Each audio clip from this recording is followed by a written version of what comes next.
नमस्कार आप सभी को। तो आई होप आप सभी की तैयारी अच्छी चल रही होगी और कंज्यूमर बाइंग बिहेवियर का पार्ट 1 जो है वो अपलोडेड हो गया है, तो आप लोग उसको देख सकते हैं। तो आज हम लोग पढ़ेंगे कंज्यूमर बाइंग बिहेवियर के मॉडल्स।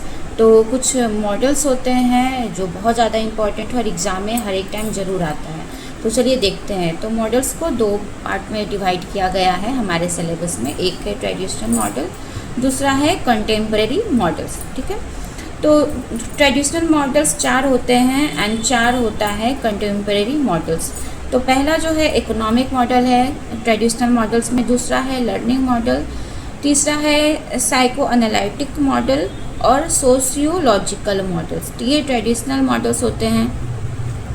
कंटेम्परेरी मॉडल्स में आता है हार्वर्ड सेट मॉडल्स, सेकेंड है निकोशिया मॉडल, थर्ड है stimulus response models and fourth है एंजल कॉलेट ब्लैकवेल मॉडल्स। तो ये टोटल 8 मॉडल्स हो गए और ये 8 मॉडल बहुत ज़्यादा इम्पॉर्टेंट है। और इसमें से economic models, learning model, Howard Sheth model, Nicosia model से साइकोलॉजिकल से क्वेश्चंस आ चुके हैं। तो Engel Kollat Blackwell model से क्वेश्चन भी आ गया है। तो ये हर एक मॉडल बहुत इम्पॉर्टेंट है। तो चलिए पढ़ते हैं 1 बाय 1। तो पहला है ट्रेडिशनल मॉडल्स का इकोनॉमिक मॉडल्स है। तो चलिए देखते हैं। तो इकोनॉमिक मॉडल जो दिया गया था वो अल्फ्रेड मार्शल के द्वारा दिया गया था, based on the theory of marginal utility and micro economic theory के ऊपर ये बेस्ड है। इसका जो थर्ड पॉइंट है वो है focus on act of purchase. फिर है what a consumer would purchase and in what quantity, depends on maximising utility, maximum satisfaction और रैशनल डिसीजन।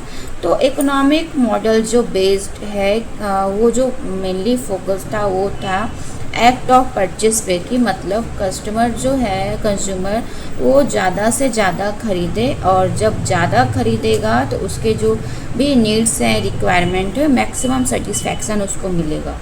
तो ये डिपेंड था मैक्सिमम यूटिलिटी। मैक्सिमम यूटिलिटी मतलब कि ज़्यादा से ज़्यादा कंज्यूमर इसको यूज़ करे। तो ये था इकोनॉमिक मॉडल को। तो आपको याद रखना अल्फ्रेड मार्शल ने इसको दिया था और इसके जो कुछ बेसिक पॉइंट्स हैं ये दिमाग में रखना है। तो बेसिकली इकोनॉमिक जो था वो एक्ट ऑफ परचेज के ऊपर डिपेंड था, फोकस इनका यही था और था कि मैक्सिमाइजिंग यूटिलिटी, कस्टमर जितना ज़्यादा खरीदेगा उसके जो नीड्स हैं, सेटिस्फैक्शन है, उसका मैक्सिमम होगा।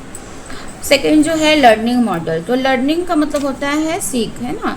तो ये हमारा की पॉइंट है। तो ये होता है नीड लर्न बाय, मतलब कस्टमर जो कंज्यूमर है, अब कस्टमर कंज्यूमर में आप लोग कंफ्यूज मत कीजिएगा, कंफ्यूज मत होइएगा, सॉरी, क्योंकि अब जो भी चीज़ें हम लोग पढ़ेंगे कंज्यूमर से रिलेटेड पढ़ेंगे कि ज़्यादा से ज़्यादा कौन यूज़ कर रहा है, तो बीच बीच में कस्टमर भी आएगा, तो वही है, सेम ही है। ठीक है, तो अब नीड्स, तो लर्निंग मॉडल में होता है कि लोगों की कुछ ज़रूरत होती है और ज़रूरत को सीखते हुए वो खरीदने का डिसीजन लेते हैं। जैसे कि हमको बहुत तेज़ भूख लग गया है, तो भूख है, जो भूख क्या है, मेरी नीड है, और नीड से हम सबसे बेसिक चीज़ क्या खरीद सकते हैं, खाना, है ना। तो हम अपनी जो नीड्स था, भूख, नीड्स, और उससे हम सीख के हम क्या परचेज़ करेंगे, फूड अपने लिए परचेज़ करेंगे।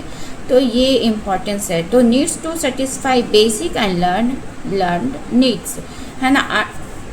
तो नीड्स टू सेटिस्फाई बेसिक, तो ये जो था कि डिपेंड्स ऑन लर्निंग था। लर्निंग मॉडल इसको इसलिए बोलते हैं कि अपनी ज़रूरत के हिसाब से कंज्यूमर सीखा और उसके बेसिस पे वो चीज़ों को परचेस कर रहा है। तो ये होता है लर्निंग मॉडल। थर्ड है साइको एनालिटिकल मॉडल। ये क्या था, influence by both the conscious and the subconscious mind, और इसको दिया था सिगमंड फ्रेड ने, जो कि एक साइकोलॉजिस्ट थे। और personality as a motivating force, mental framework of a human being is composed of 3 elements: the id, the super ego, the ego। तो ये चीज़ों से तो एनालिटिकल बेसिक था साइकोलॉजी के ऊपर, कंज्यूमर का पर्सनालिटी किस तरीके से है ना।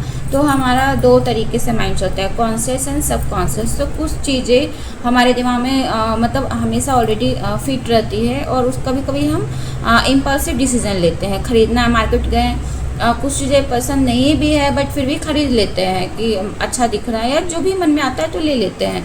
बाद में उसका यूज़ हो नहीं हो वो बात की बात है, बट तो इस तरह ये होता है इम्पल्सिव, मतलब हमारा अनकॉन्शियस माइंड जो होता है उस तरीके वहाँ पे वो डिसीजन बनाया और हमने चीज़ों को परचेस किया। तो बेसिकली इसमें तीन इम्पॉर्टेंट होते हैं, id, the super ego and the ego. तो इसमें जो ईड होता है वो अनकॉन्शियस होता है, प्लेजर ओरिएंटेड एंड सेल्फिश है, ड्रिवन बाई प्लेजर्स, है ना, what an individual is born with. तो जो ईडी होता है वो बेसिकली सेल्फ ओरिएंटेड होता है, हमको क्या पसंद है उस बेसिस पे हम चीज़ों को खरीदते हैं। तो ये बाइंग बिहेवियर होता है। दूसरा जो होता है सुपर ईगो होता है, ये जो होता है लास्ट पार्ट ऑफ पर्सनालिटी। लोग मतलब वैल्यूज से जोड़कर अपने एथिक्स से जोड़ के चीज़ों को लेते हैं, ठीक है, कि अगर हम ये ले रहे हैं तो ये हमारे सोसाइटी के लिए क्या होगा, इन्वायरमेंट के लिए क्या होगा, तो इस तरीके से वो लेते हैं। ईगो जो होता है कॉन्शियस होता है, ये बैलेंस बनाता है। सुपर ईगो एंड आईडी वो रियलिटी को देखते हैं कि क्या नीड्स है, क्यों हमें लेना चाहिए, सारा कुछ एनालाइज करके वो चीज़ों को परचेस करते हैं। तो ये ईड होता है, ईगो होता है, सुपर ईगो होता है। अब फोर्थ जो मॉडल है वो है सोशियोलॉजिकल मॉडल्स। इसमें human behaviour depends on society to influence family, friends and close associates. तो सोशियोलॉजिकल मॉडल्स में होता है जो लोगों का जो बाइंग बिहेवियर होता है वो डिपेंड्स करता है और इन्फ्लुएंस होता है टू देयर सोसाइटीज़। जैसे कि उनके जो फ्रेंड्स हैं, कुछ फ्रेंड्स ने बोला तो हम उस चीज़ को ले लेते हैं। फैमिली वाले हो गए, हमारे घर में मान लो कि फैमिलीज मेंबर सब लोग पेप्सोडेंट यूज़ कर रहे हैं, तो हम भी अगर मार्केट में अगर पेस्ट लेने जा रहे हैं तो पेप्सोडेंट ही खरीद के ला रहे हैं। तो कुछ चीज़ें फैमिली से, फ्रेंड्स से, क्लोज एसोसिएट से हम लोग इन्फ्लुएंस हो जाते हैं। जैसे कि मान लो कुछ किन्हीं को कोई कपड़े लेना है ना, तो कोई बोला किस कलर का अच्छा लगता है, कोई फ्रेंड कुछ भी, तो वो हमारे माइंड में रहता है या हम उसको साथ में लेके जाते हैं और शॉपिंग करते हैं। तो ये क्या हो रहा है, हम सोसाइटी से मतलब हम अपने आसपास के लोगों से इन्फ्लुएंस होके चीज़ों को परचेस कर रहे हैं। अपना जो बाइंग प्रोसेस है डिपेंड्स ऑन द सोसाइटी हो रहा है। तो ये होता है ट्रेडिशनल मेथड्स, और इसको बहुत अच्छे से आप लोग बार बार इस वीडियो को थोड़ा देख लीजिएगा, रिवाइज कर लीजिएगा, क्योंकि हमेशा इससे एक क्वेश्चन तो ज़रूर रहता है। तो आज इस वीडियो में हम लोग पढ़े traditional models of buying behaviour. तो ये 4 मॉडल्स हैं, और मेरी जो वीडियो रहेगी बहुत लॉन्ग ड्यूरेशन की नहीं रहेगी, शॉर्ट ही रहेगी, जिससे इजी रहेगा आपको रिवाइज करना। तो कम टाइम में आप ज़्यादा टॉपिक को कवर कर सकेंगे, है ना। तो छोटे छोटे वीडियोस में ही हम शेयर करेंगे। फर्स्ट डे वाली जो वीडियो थी पार्ट 1 कंज्यूमर बिहेवियर का, वो थोड़ा 14-17 मिनट्स का हो गया, बट उससे ज़्यादा लॉन्ग नहीं रहेगा, और कोशिश रहेगी उससे कम टाइम ड्यूरेशन का है वीडियोस हो, जिससे जो आपका रिवीजन हो वो कम बिना ज़्यादा टाइम कंज्यूम किए हुए ईजिली अच्छे से हो जाए। तो आई होप आप सभी को ये सीरीज़ अच्छी लग रही होगी। Thank you for watching.